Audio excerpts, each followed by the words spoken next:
আচ্ছা, আমার কথা কি শুনতে পাচ্ছেন? জি স্যার। আর স্ক্রিন দেখতে পাচ্ছেন আপনারা? আমার স্ক্রিন শেয়ার কি দেখা যাচ্ছে? দেখা যাচ্ছে। আচ্ছা, ঠিক আছে, তাহলে শুরু করি, চলেন। তারা অনেক টায়ার্ড বোঝা যাচ্ছে আসলে। আচ্ছা দেখেন, এখন বলা হচ্ছে যে সফটওয়্যার প্রসেস আসলে কেন ইম্পর্টেন্ট। ঠিক আছে, আমরা যে প্রসেস মডেল পড়তেছি, এই প্রসেসগুলো আসলে কেন এতটা ইম্পর্টেন্ট। ঠিক আছে, তো আমরা কি বলছিলাম, আমাদের টোটাল সফটওয়্যার প্রসেসটা, ঠিক আছে, একটা কি সেট অফ অ্যাক্টিভিটিস, মানে কি অনেকগুলো অ্যাক্টিভিটিস হবে একটা সফটওয়্যার, একটা প্রসেসে আসলে অনেকগুলো অ্যাক্টিভিটিস থাকবে একটা সফটওয়্যার প্রসেসে। ঠিক আছে, এই যে প্রসেসগুলা ধরেন আসলে সাপোজ আপনার এই অ্যাক্টিভিটিসটা আপনাকে কি আগে করা লাগবে। আর জিনিসটা এরকম হতে পারে, ধরেন আপনি কি আগে কোড লিখবেন নাকি আগে কি আপনি আপনার সফটওয়্যার টেস্টিং করবেন, মানে কোড টেস্টিং করবেন, বলেন তো। স্যার আগে কোড লিখতে হবে, তারপর স্যার টেস্টিং হবে। আচ্ছা, এই জন্য So, এই জিনিসটা আপনাদের কি সবসময় মাথায় রাখতে হবে। Impose consistency and structure on a set of activities. So তার মানে কি অবশ্যই আমাকে ইমপ্লিমেন্টেশন পার্টটা আগে করতে হবে। ইমপ্লিমেন্টেশন পার্টটা যখন হবে তখন আমি অবশ্যই সফটওয়্যার টেস্টিং এ যাব। আবার যখন আমার সফটওয়্যার টেস্টিং হবে তারপরে আমি ডিপ্লয়মেন্টে যাব। আমি অবশ্যই ডিপ্লয়মেন্টে আগে যাব না, আমি অবশ্যই সফটওয়্যার টেস্টিং করে ডিবাগিং করে তারপরে আমি আমার ডিপ্লয়মেন্টে যাব। ঠিক আছে, সো এই জন্য বলা হচ্ছে, দেখেন, impose consistency and structure on a set of activities. Secondly দেখেন কি বলতেছে, guide us to understand, control, examine and improve the activities. So এই প্রসেসগুলো, আমাদের যে সফটওয়্যার প্রসেসগুলো থাকবে, ঠিক আছে, সেই প্রসেসগুলো আমাদের অ্যাক্টিভিটিস গুলো কি রকম হবে বা অ্যাক্টিভিটিস গুলো কি ওয়েতে আগাইলে ভালো রেজাল্ট পাবো আমরা, ঠিক আছে, সেই জিনিসগুলো আসলে ডিসকাস করবে আপনাদের এই সফটওয়্যার প্রসেসের মধ্যে। ঠিক আছে, আর লাস্টলি দেখেন, enable us to capture our experiences and pass them along. So এই প্রসেসগুলো যদি আমরা জানি, সফটওয়্যার প্রসেসগুলো জানি, এটা থেকে বা সফটওয়্যার প্রসেস যদি আমরা ইমপ্লিমেন্ট করি, সেটা থেকে কি আমাদের এক্সপিরিয়েন্স হবে। এক্সপিরিয়েন্স হবে বলতে, ধরেন একটা প্রসেস আপনি ইউজ করলেন, একটা একটা সফটওয়্যার ডেভেলপমেন্টে আপনি একটা প্রসেস নাম্বার 1 ধরেন ইউজ করলেন, ঠিক আছে, ধরেন প্রসেস নাম্বার 1 ইউজ করলেন, বাট সফটওয়্যারটা যখন আপনি ফাইনাল প্রোডাক্ট পাইলেন, তখন দেখেন যে সফটওয়্যারটা যেই মেইন ফাংশনালিটিস গুলা সেইগুলাই নাই, সফটওয়্যারটা যেটা কাজ করার কথা সেটাই কাজ করতেছে না। বুঝতে পারছেন? সো তার মানে কি আপনি বুঝলেন যে এই প্রসেসটা এই সফটওয়্যার ডেভেলপমেন্টের ক্ষেত্রে কি ইউজ করা যাবে না। সো আমাকে কি একটা ভালো এক্সপিরিয়েন্স দিল না। সো নেক্সট টাইম যখন আমি আমার সফটওয়্যার ডেভেলপমেন্টের ক্ষেত্রে এই প্রসেসটা কি আমি আর ইউজ করব না, নতুন কোন একটা প্রসেস ইউজ করব। ঠিক আছে,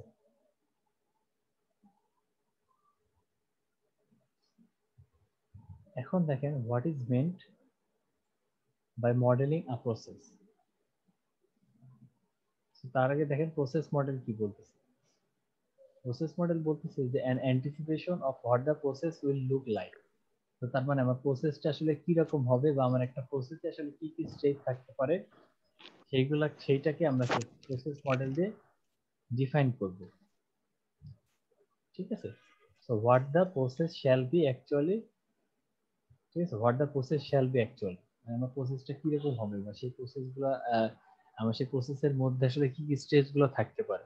ঠিক আছে, এটারই একটা অ্যান্টিসিপেশন বা আগে থেকে একটা অনুমান করা, সেটাকে বলবো হচ্ছে আমরা কি প্রসেস মডেল।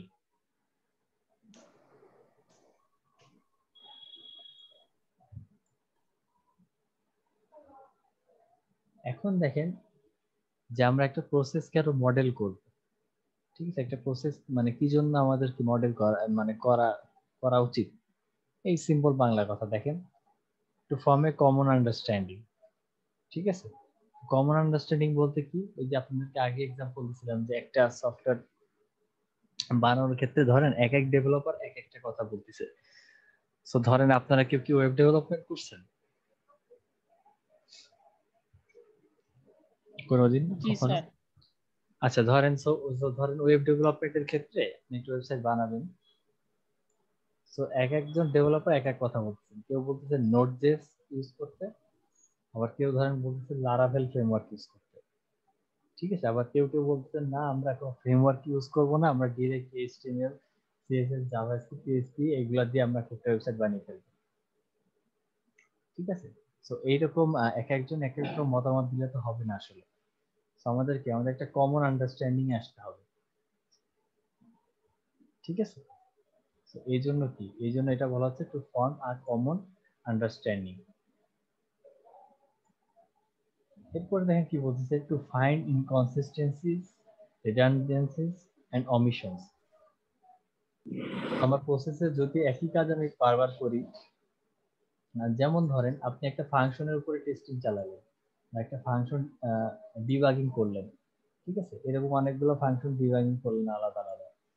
তারপরে এই ফাংশনগুলো কি একসাথে আপনি ইন্টিগ্রেট করলেন, ইন্টিগ্রেট করার পরে কি হলো, একদম নতুন একটা আপনার মেইন ফাংশন হয়ে গেল, ঠিক আছে। আপনার বড় একটা ফাংশন হয়ে গেল। এখন এই ফাংশনটা কি আবার নতুন করে টেস্টিং করার দরকার আছে?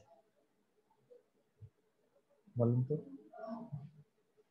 দরকার কিন্তু আছে, একদিক দিয়ে দরকার আছে। কারণ কি বলেন তো, কারণ এই তিনটা ফাংশন যে একসাথে কাজ করতেছে সেটাও আমাদের আসলে কি জানা দরকার। বাট এই তিনটা ফাংশন আলাদা আলাদা ভাবে অলরেডি টেস্টিং করা হয়ে গেছে, তো নতুন করে আসলে কি টেস্টিং করার দরকার নাই।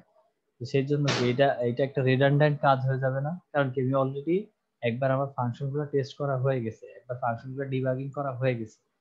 তো সেকেন্ড টাইম কি আমার ফাংশনগুলো ডিবাগিং আর টেস্টিং করার কোনো প্রয়োজন নাই আসলে, ঠিক আছে। আর থার্ডলি কি বলতেছে, to find and evaluate appropriate activities for reaching process goals. So আমি যে অ্যাক্টিভিটিস গুলো করতেছি একটা প্রসেসের মধ্যে, ধরেন অ্যাক্টিভিটিস 1, অ্যাক্টিভিটিস 2, অ্যাক্টিভিটিস 3, আমি যে অ্যাক্টিভিটিস গুলো করতেছি সেই অ্যাক্টিভিটিস গুলো ঠিক হচ্ছে কিনা বা আমার অ্যাক্টিভিটিস গুলো আসলে কারেক্ট কিনা সেগুলো আমাকে মাথায় রাখতে হবে, ঠিক আছে। সো কনস্ট্যান্টলি সব সময় আমার অ্যাক্টিভিটিস গুলো কি ইভালুয়েট করতে হবে, যে দেখতে হবে যে আমি যে অ্যাক্টিভিটিটা করলাম এটা ঠিক আছে কিনা, বা এই অ্যাক্টিভিটির জায়গায় অন্য কোনো অ্যাক্টিভিটি করলে সেটা বেটার কিনা, ঠিক আছে। বা আমার অ্যাক্টিভিটি যে রকম আউটপুট বা আমার যে রকম রেজাল্ট পাওয়ার কথা সেটা আমি অ্যাকচুয়ালি পাচ্ছি কিনা, ঠিক আছে। আর লাস্টলি কি বলতেছে দেখেন, to tailor a general process for a particular situation in which it will be used. So lastly এইগুলো সব চিন্তা ভাবনা করে, যেমন একটা কমন আন্ডারস্ট্যান্ডিং এ আসা, ইনকনসিস্টেন্সি বের করা, কোনো রিডান্ডেন্ট কিছু থাকলে সেটা বাদ দেওয়া, আমার অ্যাক্টিভিটিস গুলা কি সবসময় ইভালুয়েশনের মাধ্যমে রাখা, এই সবগুলা শেষ করার পরে আমাদেরকে ফাইনাল একটা জেনারেল প্রসেস বানাইতে হবে।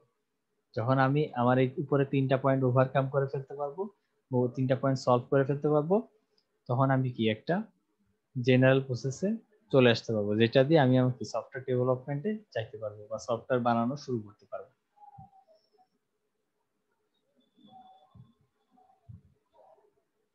আচ্ছা, এই কোশ্চেনটা আসলে কিন্তু খুবই ইম্পর্টেন্ট।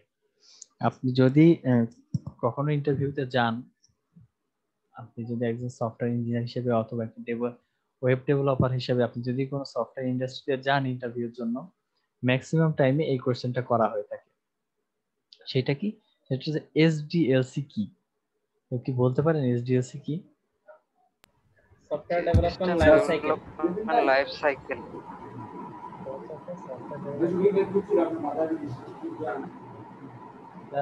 সবসময় করা হয় এবং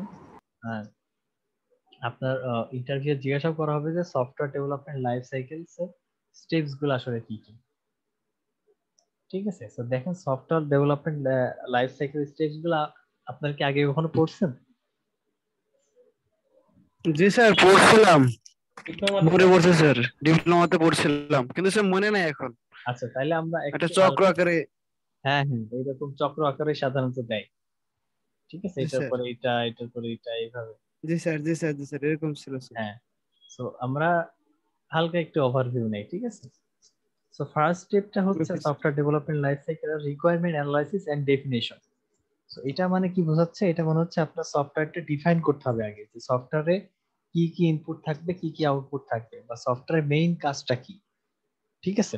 আর রিকোয়ারমেন্ট অ্যানালাইসিস যেটা আপনাকে বোঝাচ্ছে যে আপনার সফটওয়্যারটা বানাইতে কি কি দরকার হতে পারে, যেমন একটা সার্ভার দরকার হতে পারে, ঠিক আছে, বা একটা ধরেন এপিআই কেনা লাগতে পারে, ঠিক আছে, বা আপনার আপনি যদি ক্লাউড টেকনোলজি ইউজ করেন সেক্ষেত্রে আপনার কি ক্লাউড ভাড়া নিতে হতে পারে। আবার মনে করেন আবার কি হতে পারে, আপনার হচ্ছে কাস্টমারদের সাথে বা আপনার ক্লায়েন্টের সাথে আপনাকে কমিউনিকেশনে যাইতে হবে, ঠিক আছে। তার আপনার ক্লায়েন্টের কাছ থেকে কি সবকিছু ভালো মতো বুঝে নিতে হবে।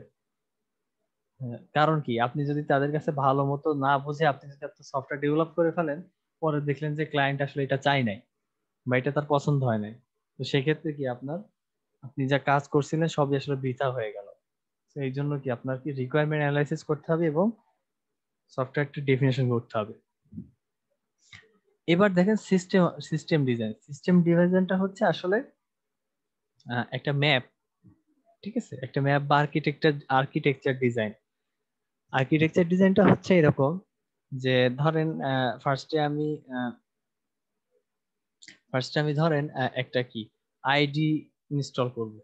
যেমন ধরেন আপনি জাভা ইউজ করেন, ঠিক আছে, আপনি জাভা জাভা ইউজ করেন, সেক্ষেত্রে আপনি কি এক্সক্লিপস বা কি নেটবিনস ইউজ করতে পারেন, ঠিক আছে। তো ধরেন আইডি ফার্স্টে হচ্ছে কি আপনাকে একটা আইডি ইনস্টল করতে হবে, তারপরে হচ্ছে আমাকে কোড লিখতে হবে, কোড লেখার পরে আমাকে দেখতে হবে আউটপুট ঠিক মতো আসতেছে কিনা, তারপরে আমাকে একটা ধরেন একটা ডিবাগিং অটোমেশন টুলস এর মধ্যে বা একটা সফটওয়্যার টেস্টিং টুলস এর মধ্যে পাঠাইতে হবে, ঠিক আছে। তো এই যে স্টেপ বাই স্টেপ আমি উপরে মানে স্টেপ বাই স্টেপ আমি যে একটা ডিজাইন করতেছি, ঠিক আছে, ঠিক আছে। তো এইটা হচ্ছে কি আপনার সিস্টেম বা আর্কিটেকচার ডিজাইন। আর প্রোগ্রাম ডিজাইন যেটা, সেটা হচ্ছে আর্কিটেকচার ডিজাইনের চেয়েও কি একটু ডিটেইলড। যেমন আইডি ইনস্টল করার পরে আমরা এখানে কি দেখছিলাম যে কোড জেনারেশন, ধরেন এখানে দেখছিলাম আমরা সিস্টেম ডিজাইনের ক্ষেত্রে কোড জেনারেশন। বাট এই কোড জেনারেশনটাকে যদি আপনি একটু জুম করেন বা আরেকটু ভেঙে ভেঙে লিখেন, তো কি এই কোডের মধ্যে অনেকগুলা কাজ থাকবে না। যেমন ধরেন কোন একটা কোন একটা ডেভেলপার সে ইউজার ইন্টারফেসটা বানাচ্ছে, কোন একটা ডেভেলপার সে ডেটাবেজের কাজটা করতেছে, কোন একটা ডেভেলপার একটা আলাদা ফাংশন লিখতেছে, কোন একটা ডেভেলপার একটা ক্লাস লিখতেছে। তো এই যে যদি আমরা এই প্রোগ্রাম ডিজাইনের এই পার্টগুলা কি আমরা যদি জুম করি, ঠিক আছে, জুম করি বা আরো একটু ছোট ছোট ভাগে ভাগ করি, বা আমরা একটু ডিটেলসে যাই, সেগুলোকে আমরা কি বলবো, সেগুলো বলবো হচ্ছে আমরা প্রোগ্রাম ডিজাইন, ঠিক আছে। তো জিনিসটা হচ্ছে এরকম, ধরেন আমি ডিরেক্টলি বলে দিলাম যে আমাকে হচ্ছে আমি যেহেতু জাভা ইউজ করব, সো আমাকে নেটবিনস আইডি ইউজ করতে হবে। সো প্রোগ্রাম ডিজাইনে আমার ফার্স্ট পার্ট হচ্ছে নেটবিনস আইডি ইনস্টল করা, ঠিক আছে। সেকেন্ড পার্ট কি হতে পারে, সেকেন্ড পার্ট হবে হচ্ছে ধরেন আমাকে একটা ক্লাস লিখতে হবে, ধরেন এনিম্যাল নামে একটা ক্লাস ক্লাস লিখতে হবে। তারপরে কি, তারপরে ধরেন আমাকে ডেটাবেজের সাথে কানেক্ট করতে হবে। তো এইরকম যে ডিটেইল যে ডিজাইনটা, সেটাকে বলবো হচ্ছে আমরা প্রোগ্রাম ডিজাইন। আর এই প্রোগ্রাম ডিজাইনের উপর লেভেলে বা একটা ওভারঅল একটা ভিউ যেটা, সেটা হচ্ছে আপনার কি system design. So system design আর প্রোগ্রাম ডিজাইন কি বুঝতে পারছেন?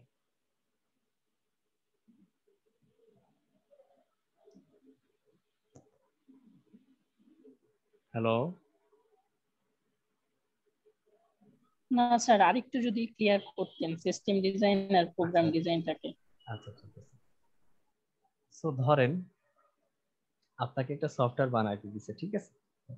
আপনি আপনি হচ্ছে একটা সফটওয়্যার ইন্ডাস্ট্রিতে কাজ করেন বা আপনি সফটওয়্যার ইন্ডাস্ট্রি হেড, আপনাকে একটা সফটওয়্যার বানাইতে দিছে বাইরের কোনো ক্লায়েন্ট, ঠিক আছে। সো এখন সিস্টেম ডিজাইনে আপনি আসলে কি করবেন, সিস্টেম ডিজাইনে আসলে একটা মানে একটা কি একটা ওভারভিউ আসলে লিখে রাখবেন যে আমি আসলে কি কি স্টেপ গুলা ফলো করব আমার সফটওয়্যার ডিজাইনের ক্ষেত্রে। তো জিনিসটা এরকম হতে পারে, ধরেন আপনাকে একটা আইডিটা আসলে কি, আইডিটা বলেন তো কি, আমরা যেখানে কোড লিখি নরমাল, ঠিক আছে। এডিটর। জি জি। এটা এডিটর, দ্যাট হ্যাঁ মিন্স এইটার ক্ষেত্রে হচ্ছে হ্যাঁ, হ্যাঁ। এডিটর বলতে পারেন। যেমন আপনি সি লেখার সময় কি ইউজ করেন, কোড ব্লকস ইউজ করেন না, সি। জি। হ্যাঁ, তো সেইটা হচ্ছে আপনার একটা আইডি হতে পারে। সো তার মানে কি, এই সিস্টেম ডিজাইনের ফার্স্ট স্টেপ ধরেন আপনি বললেন যে একটা আইডি সিলেকশন করা বা একটা আইডি চুজ করা। এখন দেখেন সিস্টেম ডিজাইনের সেকেন্ড পার্টটা আপনার হতে পারে কি, কোড জেনারেশন বা কোড লেখা। ধরেন আপনি একটা সিস্টেম ডিজাইন করছেন আপনার এই সফটওয়্যারটা ডেভেলপ করার জন্য। সো ফার্স্ট স্টেপ আপনি কি লিখলেন, আইডি, আইডি সিলেকশন বা আইডি। সেকেন্ড পার্টে লিখলেন কোড, ঠিক আছে। থার্ড পার্টে লিখলেন আপনি কি, কোডটা লেখার পরে কি, ধরেন টেস্টিং লিখলেন। কোডটা যে লিখছিলেন সেটা তো আপনার টেস্টিং করতে হবে, ঠিক আছে। আর লাস্টলি মনে করেন যে লিখলেন যে কি, ডিপ্লয়মেন্ট ধরেন, ঠিক আছে। সো এই যে ধরেন এই যে স্টেপস গুলা, এইগুলা হচ্ছে আসলে কি, সিস্টেম ডিজাইন। মানে আপনার সিস্টেমটা, আপনি যে সফটওয়্যার ডেভেলপ করবেন সেই সিস্টেমটা আসলে কিভাবে যাবে, কোন কোন স্টেপের মাধ্যমে যাবে, সেগুলোকে বলবো হচ্ছে আমরা সিস্টেম ডিজাইন। আর সিস্টেম ডিজাইন আর প্রোগ্রাম ডিজাইনের মধ্যে পার্থক্য হচ্ছে, যখন সিস্টেম ডিজাইনে ছিল কি, আইডি, কোড,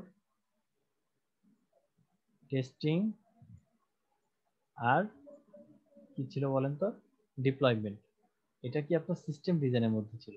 এখন এই প্রত্যেকটা পার্টকেই আমরা কি আরো ভেঙে ভেঙে লিখতে পারি না, আরো ভেঙে ভেঙে আরো পার্টিকুলারলি আরো সুনির্দিষ্ট হতে লিখতে পারি না।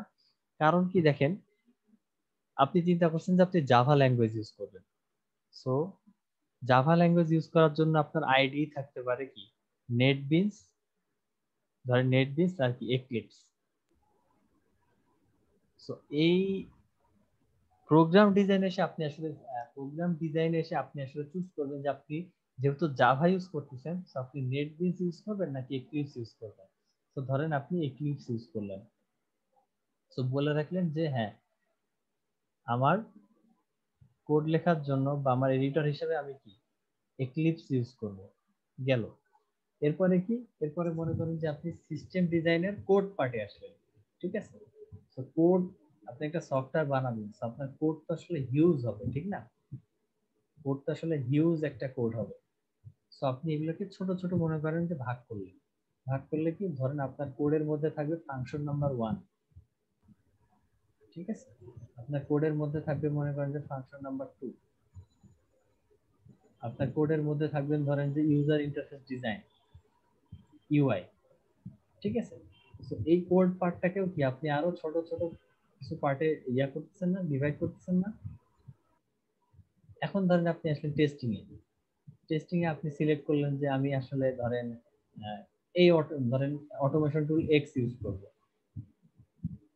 সো দেখছেন আপনি হচ্ছে সিস্টেম ডিজাইনে একটা ওভারঅল ভিউ দিচ্ছিলেন যে আইডি ইউজ করব, কোড জেনারেশন করব, তারপর টেস্টিং করব, তারপর ডিপ্লয়মেন্ট করব। কিন্তু আপনি প্রোগ্রাম ডিজাইনে আসলে ডিটেইলটা লিখতেছেন যে আইডি হিসেবে আমি কোনটা ইউজ করব, আমার কোড জেনারেশনে বা আমি কোড লেখার সময় আমি কি কি ফাংশন ইউজ করব, আমার কোডটা কি রকম হবে। আবার টেস্টিংটাকে যদি আরেকটু ভেঙে লিখেন তাহলে লিখতে পারেন যে আপনি আসলে কোন অটোমেশন টুলস বা আপনি কোন ডিবাগিং টুল ইউজ করবেন সেইটা। বুঝতে পারছেন যে সিস্টেম ডিজাইন আর প্রোগ্রাম ডিজাইন, সিস্টেম ডিজাইনটা হচ্ছে আমি জাস্ট বলে দিব। তো জিনিসটা হচ্ছে এরকম, ধরেন আমাকে বলে দিল, আমাকে ধরেন আমার আম্মু বলে দিল রাতে ডিনার করে নিও, ঠিক আছে, রাতে ডিনার করে নিও। সো আমি আসলে সিস্টেম ডিজাইনে লিখে রাখলাম যে রাতে আমাকে ডিনার করতে হবে।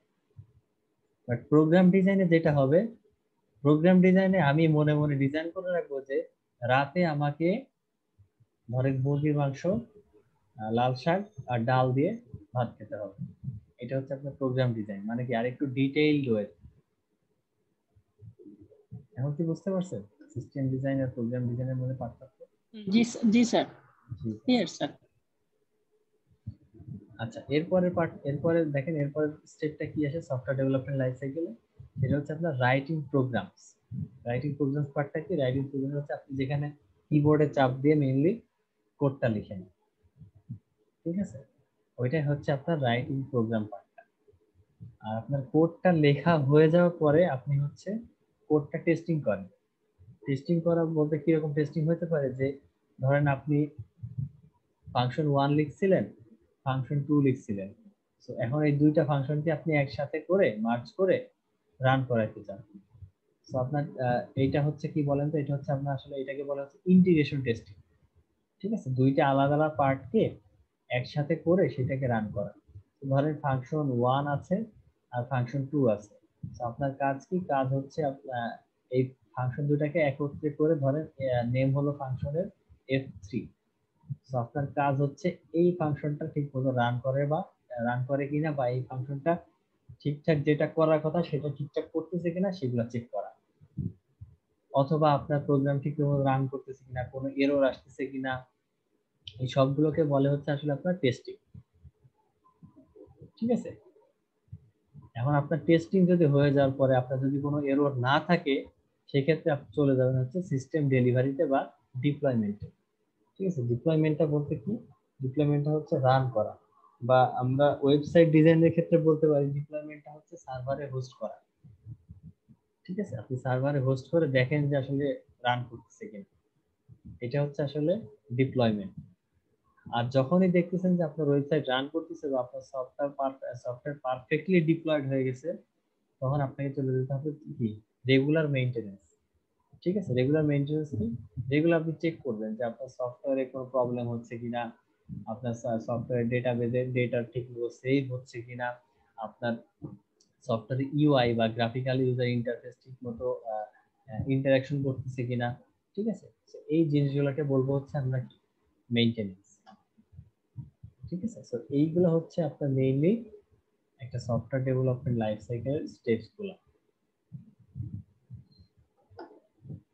তার কোনো কনফিউশন আছে এই জিনিসটা নিয়ে?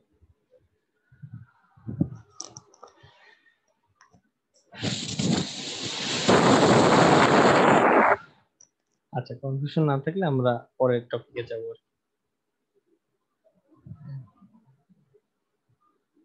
আমাদের চ্যাপ্টারের নাম কি ছিল? আমাদের চ্যাপ্টারের নাম ছিল হচ্ছে আপনার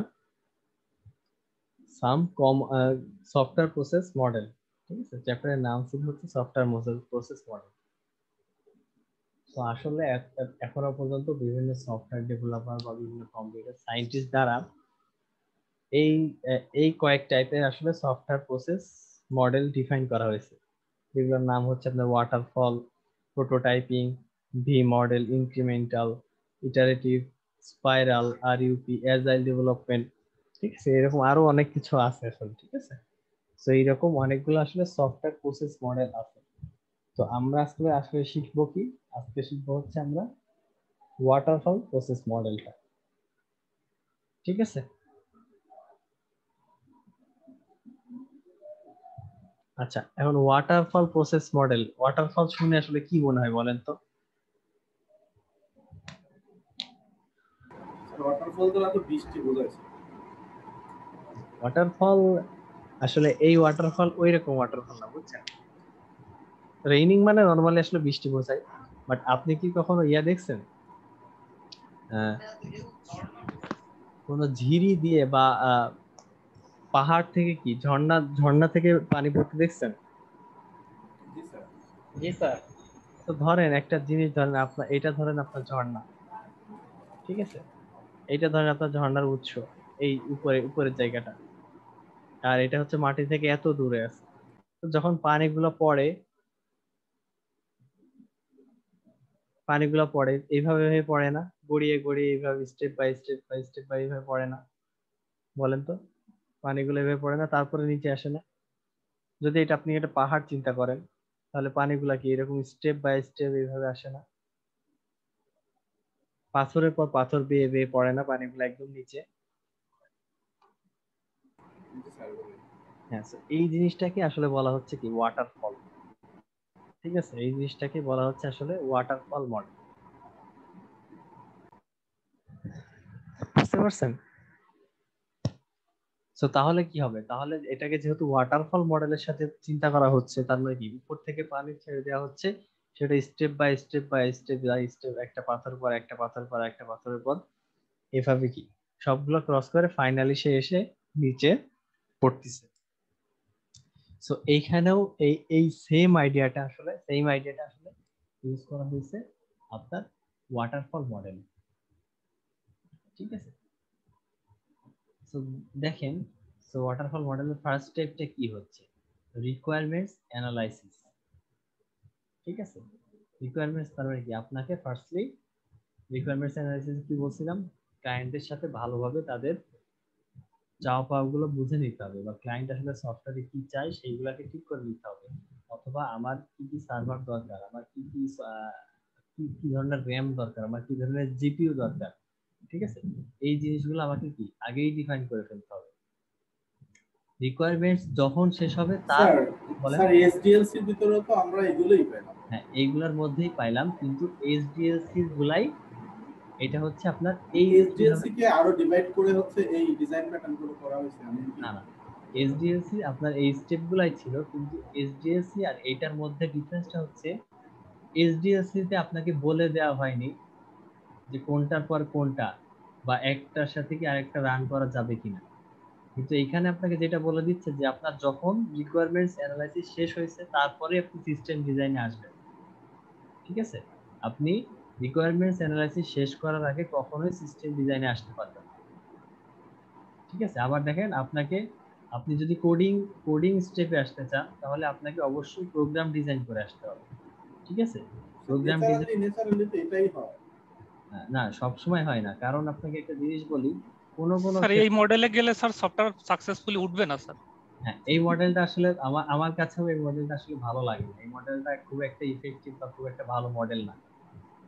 ঠিক আছে, ওইগুলো কেন আসলে সেটা বলবো, বাট সবসময় এইরকম হবে না। কারণ কি দেখেন, কোন মডেলে, কোন সফটওয়্যার প্রসেসিং মডেলে একই সাথে সিস্টেম ডিজাইনও চলে, রিকোয়ারমেন্টস অ্যানালাইসিসও চলে।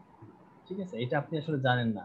আবার কোন মডেলে, যে ধরেন একবার আপনি ধরেন হালকার উপর ঝাপসা করে একবার আপনি পুরো সফটওয়্যারের একটা ছোটখাটো ভার্সন পার করলেন, মানে বের করলেন, সেখান থেকে আপনি দেখলেন যে আসলে আরো নতুন কি করা উচিত, তো আপনি আবার এভাবে সব স্টেপের মধ্যে দিয়ে গেলেন।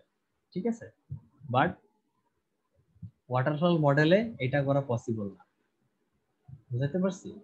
বাট অন্যান্য মডেলে ধরেন এই পুরো স্টেপগুলো একবার শেষ করলেন, শেষ করে ভাবলেন যে না, আমি সফটওয়্যারে মানে আমার সফটওয়্যারের রিকোয়ারমেন্ট বা সফটওয়্যারের ফাংশন গুলো যে ছিল সেগুলো আমি ঠিক মতো পাই নাই, তো আপনি আবার শুরুতে গেলেন, শুরুতে গেলে সবগুলা প্রসেস ফলো করলেন।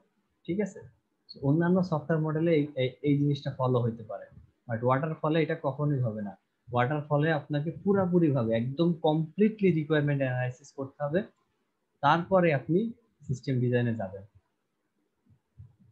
বুঝতে পারছি। অথবা অন্যান্য মডেলে ধরেন আপনি সিস্টেম ডিজাইনটা একজনকে দিয়ে করাইতেছেন, প্রোগ্রাম ডিজাইনটা আরেকজনকে দিয়ে করাইতেছেন প্যারালালি, মানে সমান্তরাল ভাবে। একজন সফটওয়্যার ডেভেলপার ধরেন সিস্টেম ডিজাইন করতেছে, আরেকজন সফটওয়্যার ডেভেলপার ধরেন প্রোগ্রাম ডিজাইন করতেছে। ঠিক আছে, তো এই দুইটা একসাথে করা হলে তারপরে তারা কোডিং শুরু করবে। বাট ওয়াটারফল মডেলে এটা সম্ভব না। কারণ কি, আপনাকে আগে অবশ্যই সিস্টেম ডিজাইন করতে হবে, এবং সিস্টেম ডিজাইন পারফেক্টলি এবং কমপ্লিটলি শেষ হওয়ার পরে আপনাকে প্রোগ্রাম ডিজাইনে যাইতে হবে। বুঝতে পারছেন সফটওয়্যার ওয়াটারফল মডেলটা তাহলে? আচ্ছা, কে জানি বলতেছিলেন যে স্যার তাহলে এটা তো আসলে ভালো একটা ইয়া না ওয়াটারফল মডেল, কেন, কেউ কি বলতে পারেন, কেন বলতে পারেন আপনি, মানে কেন আসলে এই হয় কি স্যার, রিকোয়ারমেন্ট একটা সফটওয়্যারে ফুল রিকোয়ারমেন্ট যায় না, কাজে নামা যায় না, কারণ কাজ করতে করতে অনেক কিছু আসে যে না আমাদের এই ফিচারটা তো দরকার, হ্যাঁ, কাজ শুরু করলে আসে। আবার ক্লায়েন্টের দেখা যাচ্ছে যে কিছুদিন পর ওরা আবিষ্কার করে যে না আসলে এই জিনিসগুলো আমাদের দেওয়া লাগবে, প্রথমে জানে না ওরা। হ্যাঁ, এই যে তো আপনি যার কারণে ছোট ছোট করে শুরু করা লাগে। আপনি কিন্তু পারফেক্টলি একটা পয়েন্ট ধরছেন, ওয়াটারফল মডেলের একটা ড্রব্যাক আপনি পারফেক্টলি ধরছেন, এটা একটা অনেক আমাদের বড় রেগুলার স্যার, আচ্ছা স্যার আমাদের রেগুলার স্যার এইভাবেই কাজ করা লাগে। হ্যাঁ, তো এটা আসলে কিন্তু অনেক বাজে একটা সমস্যা। একবার আপনি সবকিছু শেষ করে আপনাকে যদি একটা কোনো চেঞ্জ করতে বলে আপনার ক্লায়েন্ট আপনাকে, সেটা কিন্তু আসলে সম্ভব না এই মডেলে। জি স্যার। এটা কিন্তু খুবই একটা মানে হিউজ একটা ড্রব্যাক ওয়াটারফল মডেলে। চলেন আমরা আস্তে আস্তে দেখবো, দেখেন এগুলো লেখা আছে। এখন আপনাকে বলা হচ্ছে যে আপনি কখন ওয়াটারফল মডেল চুজ করবেন। ঠিক আছে, দেখেন, আপনি তখনই ওয়াটারফল মডেল চুজ করবেন যখন হচ্ছে কি আপনার প্রবলেমটা একদম আপনি ক্লিয়ারলি আন্ডারস্টুড হয়ে মানে বুঝে ফেলতে পারছেন আপনার ক্লায়েন্টের কাছ থেকে। ঠিক আছে, আর মনে করেন যে ইন ফিউচার আপনার ওইরকম কোনো চেঞ্জ আসবে না, বা আপনি রিকোয়ারমেন্টস গুলো পারফেক্টলি পেয়ে গেছেন, ঠিক আছে, রিকোয়ারমেন্টস এ ইনশাআল্লাহ আর কখনো চেঞ্জ আসবে না, বাট এটা রিয়েল লাইফে আসলে ইম্পসিবল। স্যার এই টোটালি মেথোডলজিটা ইউজ করে স্যার হচ্ছে যদি কখনো মাইগ্রেশন করা লাগে, মনে করেন ডেস্কটপ সফটওয়্যারে একটা আছে, হ্যাঁ হ্যাঁ ডেস্কটপে সলভ বুঝছি। করছে, যখন এটা ওয়েবে আনবে তখন দেখা যাচ্ছে এটা অ্যাপ্লাই করে। তো দেখেন তার মানে কি, সেটাও তো আপডেট হতে পারে সেক্ষেত্রে। আর না, ওদেরও রিকোয়ারমেন্ট থাকে যে এর মধ্যে আপডেট হবে না, কারণ মাইগ্রেশন হচ্ছে সবকিছু ডিফাইন, ওয়েবে যাওয়ার পরে লাইভে যাবে, ক্লায়েন্ট ইউজ করে পরবর্তীতে আপডেট হবে। সো হ্যাঁ, সো দেখেন so যখন এইরকম আমার কোনো মেজর কোনো চেঞ্জ আসবে না, বা খুবই একটা দুইটা খুবই মানে মিনিমাল চেঞ্জ আসবে, তখন আপনি আসলে ওয়াটারফল মডেলটা ইউজ করতে পারেন। বাট ইন রিয়েল লাইফ এটা আসলে নট মানে খুব ভালো একটা মডেল আসলে না সফটওয়্যার ডিজাইনের, ঠিক আছে। এখন দেখেন কি বলা হচ্ছে ওয়াটারফল মডেলের অ্যাডভান্টেজ গুলা কি। ওয়াটারফল মডেলের অ্যাডভান্টেজ হচ্ছে আপনি আপনার কাস্টমারকে ইজিলি এটা ডিফাইন মানে এক্সপ্লেন করতে পারবেন। কিভাবে এক্সপ্লেন করতে পারবেন? সো আপনি ধরেন আপনার প্রোগ্রাম ডিজাইনটা করে ফেলছেন, ঠিক আছে, প্রোগ্রাম ডিজাইনটা করে ফেলছেন, বা আপনি ধরেন আপনার ইয়ার এখন কোডিং পার্টটা করতেছেন। সো আপনি কাস্টমারকে ডিরেক্ট বলতে পারবেন যে হ্যাঁ আপনার সফটওয়্যারের আমরা রিকোয়ারমেন্টস অ্যানালাইসিস শেষ, সিস্টেম ডিজাইন শেষ, প্রসিডিউরাল ডিজাইন শেষ, এখন আমরা আপনার কোডিং করতেছি, ঠিক আছে। সো আপনি কি একদম পারফেক্টলি আপনার কাস্টমারকে এবং সিম্পলি কি মানে আপনি কি করতেছেন এখন, বা আপনার সফটওয়্যারটা এখন কোন অবস্থায় আছে, সেটা আপনি কি পারফেক্টলি আপনার কাস্টমারকে কি এক্সপ্লেইন করতে পারবেন। আর এখানে দেখেন আরেকটা কি বলতেছে, a very high level view of the development process. এটা কেন বলতেছে কেউ বলতে পারবেন?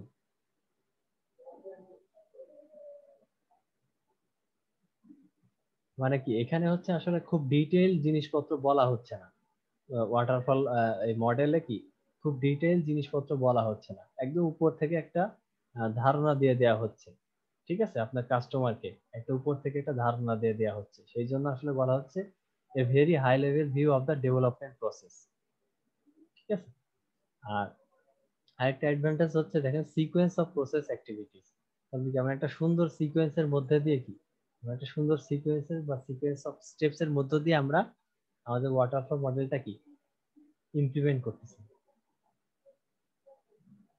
আর লাস্টে তারপর স্টেপটা কি বলতেছে, each major phase is marked by milestones and deliverables.